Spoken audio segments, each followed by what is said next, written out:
Hi, welcome to Christchurch Southport. My name is Tabs, here to introduce you to the 8th episode series of CCS Online. If you're new watching this today, then a big welcome to you. We are a Church of England congregation here at the heart of Southport, with a heart for Southport.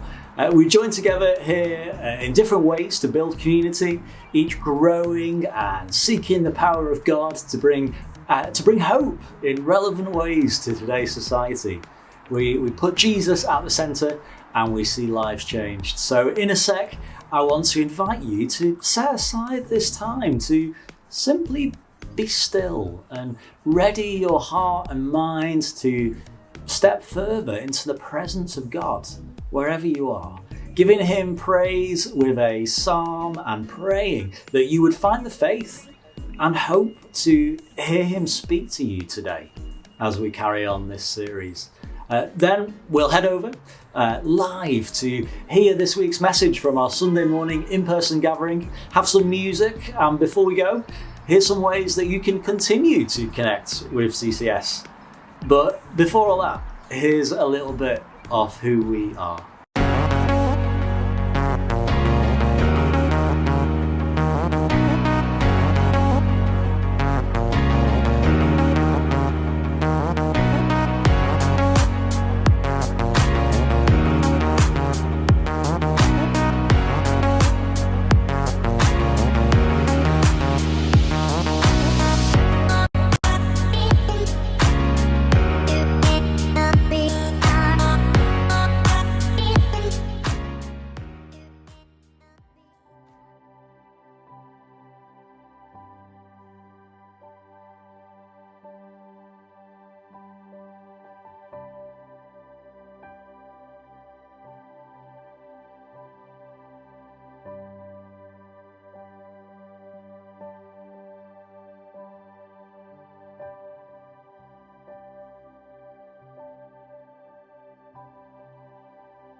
Ben's going to come up and talk to us.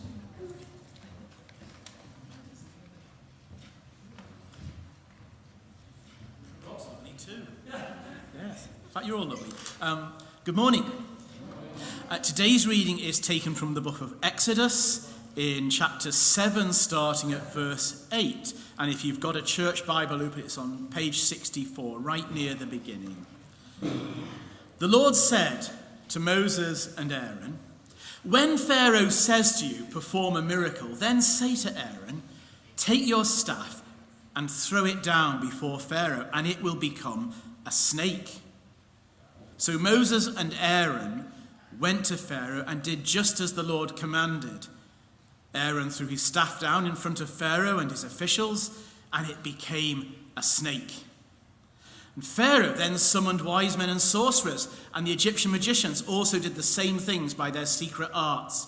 Each one threw down his staff, and it became a snake. But Aaron's staff swallowed up their staffs. Yet Pharaoh's heart became hard, and he would not listen to them, just as the Lord had said. This is the word of the Lord.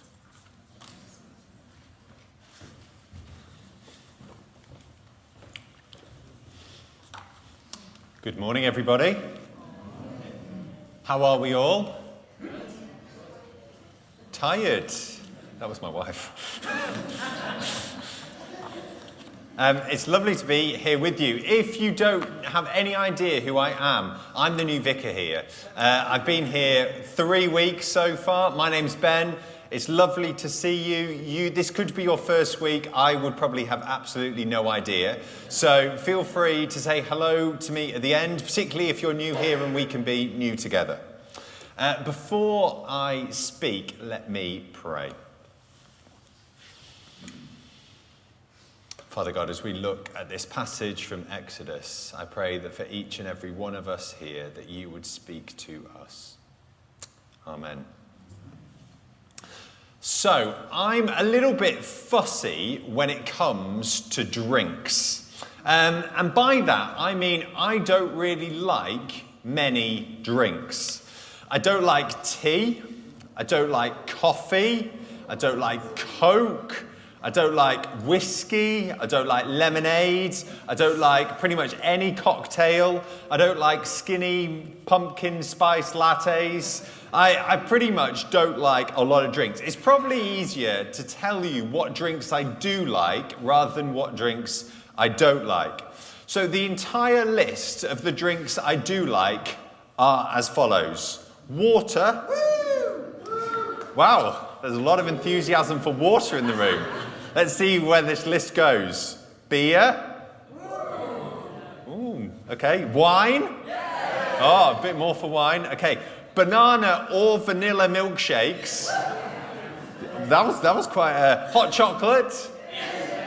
And certain fruit juices. Oh, that was very unenthusiastic. That's the whole list of drinks I like. And now, most of the time, this isn't really a problem because you can pretty much get water anywhere. However, at times, my refined and acquired palate proves to be a little bit problematic. So there's been more than one occasion when I've been at a restaurant or I've gone round to someone's house and they ask me, "Oh, do you want a drink?" And I say, "Yes, I'd love a drink. What do you have?" And they list a load of drinks and most of them I say, "Oh, sorry." But then they say, "Well, we have some orange juice." Now, orange juice is on my list of acceptable drinks. So I eagerly reply, either to the waiter or to the friend I've gone round to the house to, that I would love an orange juice. Now, they potter off for a couple of minutes and they come back with my orange juice. And on these occasions, they hand me the orange juice. Now, it looks like orange juice. It's maybe a little bit lighter in colour than what I was expecting, but it kind of looks like an orange juice. It smells kind of like orange juice, but when I take a sip, I immediately know that this is not orange juice. It is, in fact, orange squash. I know. Now, to some people, this probably isn't a big deal. But to my sensitive taste buds, orange juice makes the cut. Orange squash definitely does not make the cut. But because I'm British, I will sit there, I will drink the orange squash to the bottom, and I will smile the whole time. Now, I wonder what it is for you that you can't stand an imitation of. Are you a Heinz-only baked beans or ketchup fan? Are you an only Apple product hipster? No. Can you stand fake sellotape? What tea bags are the best tea bags? Whoa, there's a lot of Yorkshire fans in the room. Does supermarket cola hit the spot? Does anyone like KFC fries? No, great. Does your cat only eat Felix? What loo roll are you prepared to put your bum through? I suspect we all have maybe something in our life that we can only really manage the real thing, and the knockoff imitation just doesn't really cut it. It might look the same, smell the same, feel the same, but it just doesn't quite hit the same spot. Now, before we get to the passage today, we're going to have a quick recap of how we got to the situation of Moses and Aaron throwing a staff in front of Pharaoh. And when I say a quick recap, we're going to start from the beginning.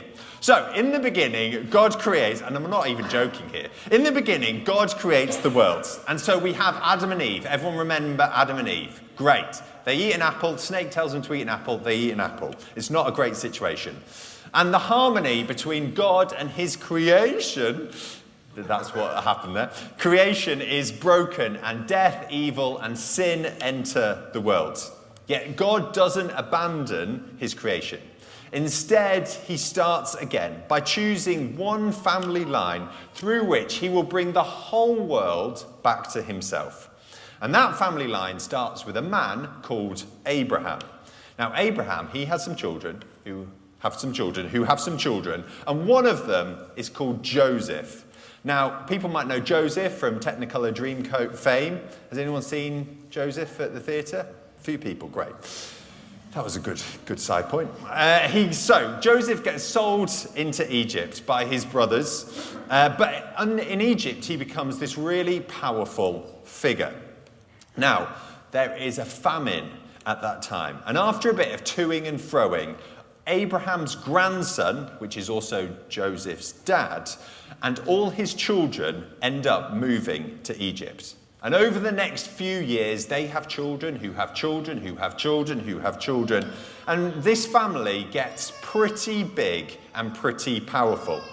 Now, this scares the Egyptians because they're worried with all these people around, with all these Israelites, with this big family. What happens if there's a war? They might turn against us. This is pretty scary. So the whole family are made into slaves and they are forced to work. Now, quite obviously, the Israelites aren't really happy building pyramids all day. And so they cry out to God, and God chooses Moses to help set this big family free. Now, Moses isn't a perfect person. Moses has killed someone. Moses is a little bit scared. Moses has a stammer, and he's not that confident. So his brother Aaron comes along with him for the ride, and they all have a meeting with Pharaoh. Now, Moses and Aaron, in their first meeting with Pharaoh, well, it doesn't go so well. They ask Pharaoh, can we have 3 days worshipping out in the desert? Pharaoh says, no. And he says, because you even had the cheek to ask me, we're going to make you work really, really hard. So the big family get pretty angry with Moses and Aaron, and they complain, look, you've only made things worse. You tried to help, but you were useless. But Moses tells them that God is going to set them free from slavery. He's going to bring them out of Egypt, and he's going to give them their own land, a place to call home. And the passage we heard this morning is the next time that Moses and Aaron decide to go up and meet with Pharaoh again. Recap over. So, in this passage, Pharaoh asks Moses and Aaron to perform a miracle. So, Aaron throws his staff down in front of Pharaoh and it turns into a snake. I don't know about you. Is anyone scared of snakes here? One person in this whole church. No, there's a few hidden hands. Okay. So, I think it would be pretty impressive to turn a staff into a snake, but also a little bit scary. But Pharaoh, he's not convinced by any of it. And he's not convinced by this God that the Israelites say they follow. So he asks some of his wise men, his sorcerers, and his magicians to perform the same miracle. And whether through some dark spiritual means or through some sort of illusion, they also manage to turn their staffs into snakes. Aaron's snake swallows up their snakes, but by this point, Pharaoh is just not impressed. If the Israelites' God can be copied, then why should Pharaoh listen to him? So Pharaoh says, well, it's back to slavery for you. I'm going to ignore everything you say. I'm not going to listen to this God, and they have to go back. Anything your gods can do, well, my God can also do. This is a story about sparring rival gods. The Israelite had their God called Yahweh, and Pharaoh had many, many other gods. In the 10 plagues that follow this passage, Yahweh shows his power, and Pharaoh ignores the obvious conclusion that Yahweh is the God of gods, that he's in charge, that he is all-powerful. Yet even in this story, it is Moses' snake that swallows all the other snakes. The word swallow is the Hebrew word balah, and it's used 2 times in the book of Exodus. The first is here, where the snakes swallow the other snakes. And the second is when the Egyptians, even after experiencing the 10 plagues, chase the Israelites through the sea and get swallowed by the water. God keeps proving to Pharaoh that he is the only God, and he is more powerful than any other god. Yet Pharaoh will not listen. He will not see, hear, understand, or recognize. He just stubbornly dismisses God in the face of the mounting evidence. In this story, Pharaoh's gods look the same, smell the same, feel the same, but in the end, they aren't God. They are just weak imitations. I think most of us are searching for something in this life. Some of these things are probably happiness, peace, purpose, love, fulfillment, comfort, safety, self-confidence. The list could go on and on. Deep down, we all want to be happy. We all want to feel loved and to love someone else. We all want a sense of purpose in our lives that drives what we do and who we are. We all want to feel safe. We all want a deep inner sense of peace. Not like we're being thrown around by life's waves, but that we are calm and steady no matter the height of the waves around us. We all want to feel confident in our own skin and with the person we are. We all want life to be comfortable, not having to worry and stress every single day. We all want to live a life that when we get to the end, we can say, I lived it the best I could. I made the best out of whatever cards I was dealt. I wonder how many of our lives are marked by happiness, peace, purpose, love, fulfillment, comfort, safety, self-confidence, or any other attributes we would like to add. I suspect that maybe for many of us, there'll be elements of some of those things at some times, but our life may instead be marked by fear, self-loathing, stress, pain, addiction, discontentment, aimlessness, the daily grind, anxiety, helplessness, poverty in any of its forms, hatred, and other attributes we would rather not feel or experience. In this life, there are the deep down things we would like, and then there are the things we live with. There are these attributes that we want, and there are these attributes that we have.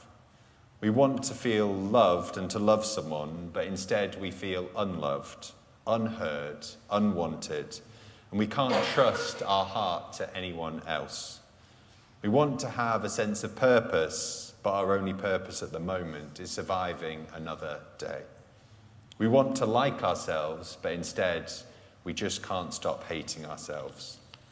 We want to feel a deep sense of peace, but instead we always feel restless, not able to sit down for more than a minute with our own thoughts. For many of us, there is a great divide between what we had hoped this life would be and what it turned out to be. And because of this, we search for happiness, peace, purpose, love, fulfillment, comfort, safety, self-confidence. We are endless wanderers, listening to directions from anyone else. Within this world, there are plenty of signposts to happiness. There are plenty of people who will tell you what makes a happy life. There are limitless Instagram pictures showing what a happy life really looks like. There are plenty of things we chase after, give our lives to, follow wholeheartedly, in some sense worship, to try to find these deep things we are after. These gods of happiness, peace, purpose, love, fulfillment, comfort, safety, self-confidence, or any of the other things we chase. They might look the same, might smell the same, might feel the same, but in the end, they just turn out to be weak imitations. They are simply orange squash. The world says that money will make you happy. The actor Jim Carrey, famously from Ace Ventura: Pet Detective, great film. The actor Jim Carrey said, "I think everyone should get rich and famous and do everything they ever dreamed of so they can see that it's not the answer." The signposts of our culture will say that peace is found when everything around you is sorted and there is nothing to worry about. Yet that belief is like chasing a rainbow. You will never reach the end. Our upbringing might tell us that our purpose is found in our job. Do well, progress, get promoted, become powerful. Yet power and status don't give meaning to this life. Many have become conditioned to think that porn will give a glimpse of love and intimacy, and yet they are left feeling lonely. We've been led to believe that safety comes from having a mortgage-free house, a good pension, and becoming self-sufficient, with enough safety nets around us. Yet cancer has never cared about anyone's health insurance or safety nets. We are convinced that to become self-confident, we just have to change that one little bit of our body. But people often find that this becomes an endless cycle of self-hatred. Within this world, there are many imitator gods, many voices telling us where to find what we all want, many signposts telling us what we should give our life to. Yet just like the snakes in this passage, they may look and taste similar. They may give us a glimpse, but they're just not the real thing. They are not God. It is God that can give a person happiness despite them having nothing. It is God that can provide peace amongst the biggest of storms. It is God who can give our life purpose beyond ourselves. It is God who shows us every single day that he loves us and that he wants us. It is living for and with God that when we come to the end, we can look back and say, I lived my best life. It is God who provides comfort in the discomfort. It is God who is the only eternal safety net. It is God who keeps telling us, you are enough. You are enough. Our deepest wants, desires, and hopes are not met by ourselves. They are met in, through, and by God. We find ourselves when we find God. We can spend our whole lifetime chasing after imitator gods, or we can spend our lifetime with God. One will lead to disappointment, the other to life. The gods we listen to and we follow, well, that's up to us. But don't chase gods that, just like orange squash, overpromise and massively underdeliver. Pharaoh became so convinced he knew who the gods were and what they looked like that he couldn't see God right in front of him. The passage says that he had a hard heart. Now that could mean a few things, but I think Pharaoh was confident that he understood and could recognize a God. And when God didn't fit into his box, he just couldn't see him. Last week, Tab spoke about the disciples not being able to recognize Jesus. And in the same way this week, Pharaoh couldn't recognize God. You see, God cannot be put into a box. He cannot be molded to our own ideas. He cannot look like we want him to look. He cannot be controlled. God is God. And in my opinion, churches are notorious for putting God in a box, for saying that God only acts this way. God only likes this type of music. God only responds to this type of service. God doesn't care about this, but God really actually cares about that. As a group of people, we ever so easily put God in a box and then covertly or overtly preach and preserve that box. We hark back to a time when God did something, and we think that by not changing anything and turning the church into a museum, this is what will save the church. We instinctively feel that God really just cares about survival, his memory living on, a box deity to be preserved and learnt about, like all those Egyptian gods that Pharaoh worshipped and now are behind glass cabinets where school kids just do projects about. The church in this country is in danger of creating an imitation of God that does not represent the unboxed God who rose from the dead and is alive. The church in this country is in danger of becoming a museum, where a small few are strongly and resolutely determined to protect its legacy, but most think it's just irrelevant. The church in this country is in danger of not recognizing God and chasing after weak imitator gods. The church's safety and future is not found in familiarity or comfort. It is found in following Jesus. The Jesus who is alive. The Jesus who is working in our world.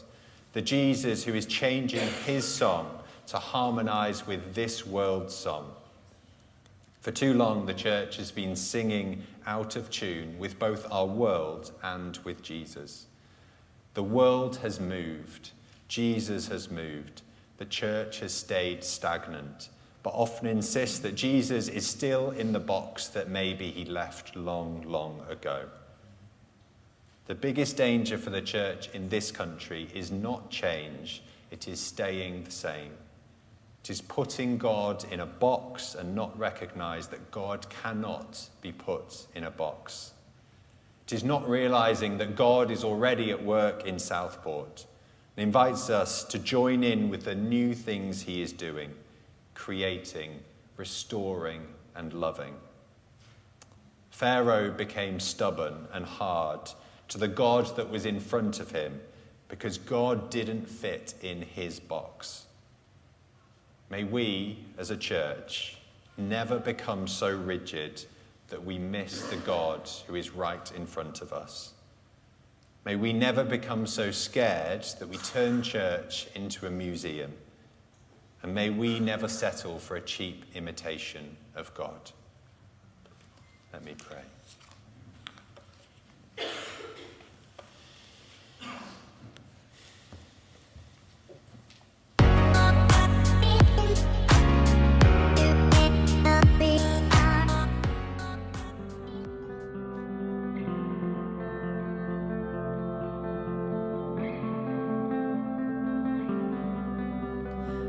God of creation, there at the start, before the beginning of time.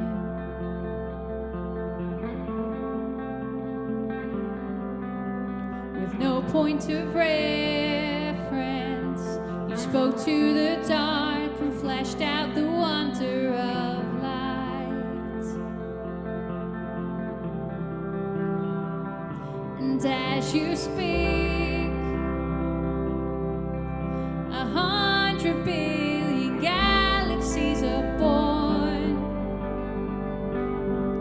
In the vapor of your breath, the planets form. If the stars were made to worship so alive, I can see your heart in everything you've made. Every burning star a signal fire of grace. If creation sings your praises so alive.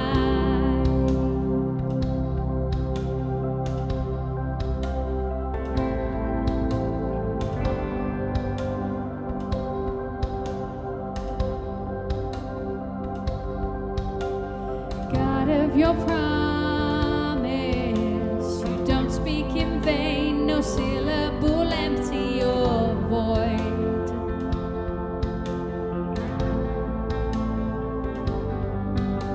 For once you have spoken, all nature and science follow the sound of your voice. And as you speak, 100 billion creatures catch your breath, evolving in pursuit of what you said. If it all reveals your nature so alive, I can see your heart in everything you say. Every painted sky a canvas of your grace.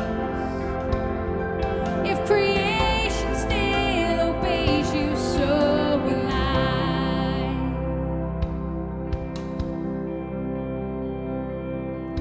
So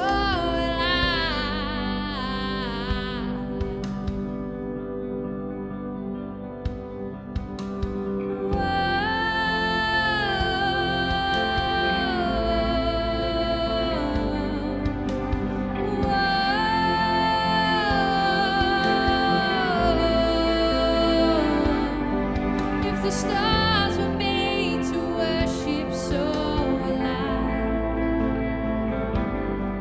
if the mountains bow in reverence so alive,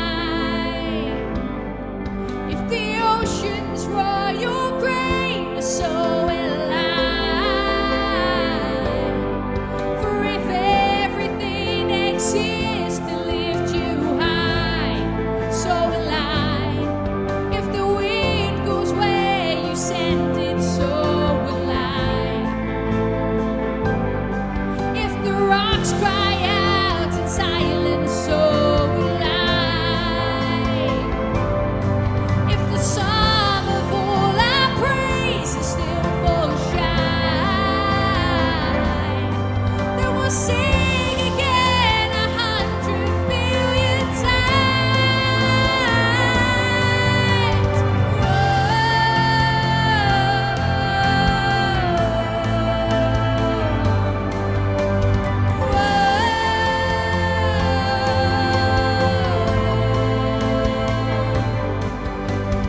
God of salvation,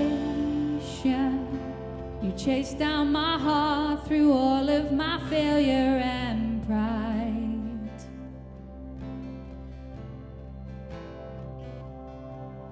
On a hill you created, the light of the world, abandoned in darkness to die. And as you speak, 100 billion failures disappear. Where you lost your life so I could find it here. If you left the grave behind you, so will I. I can see your heart in everything you've done. Every part designed in a work of art called love. If you gladly chose surrender, so will I. I can see your heart a billion different ways. Every precious one, a child you died to save. If you gave your life to love, then so will I. Like you would again 100 billion times. But what measure could amount to your desire? You're the one who never leaves the one behind.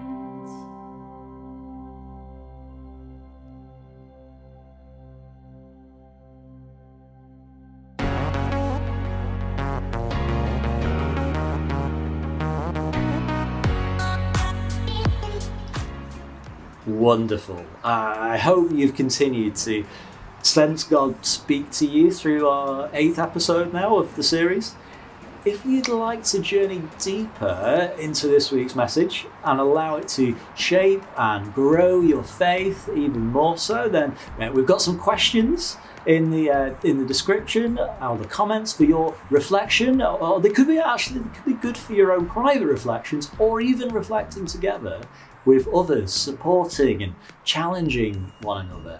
Do get in touch if anything has spoken to you in this episode. You can do that through either through the CCS office or even the YouTube comments if you feel comfortable. And if you want to stay connected, remember there's loads of ways to get involved with what's happening amongst the CCS family. You might want to connect with one of our missional communities, blessing this Southport town, or again, you just contact the office if that's the case, or if you just want to keep in the loop, you can sign up for our weekly email or check out this week's CCS news in the episode description or our social media channels. In fact, remember to subscribe to our YouTube channel and hit the notification bell to make sure you never miss an episode of CCS Online. And give the like button a click so YouTube knows our episodes are worth sharing with others. We pray that you have a blessed week and we look forward to joining with you again.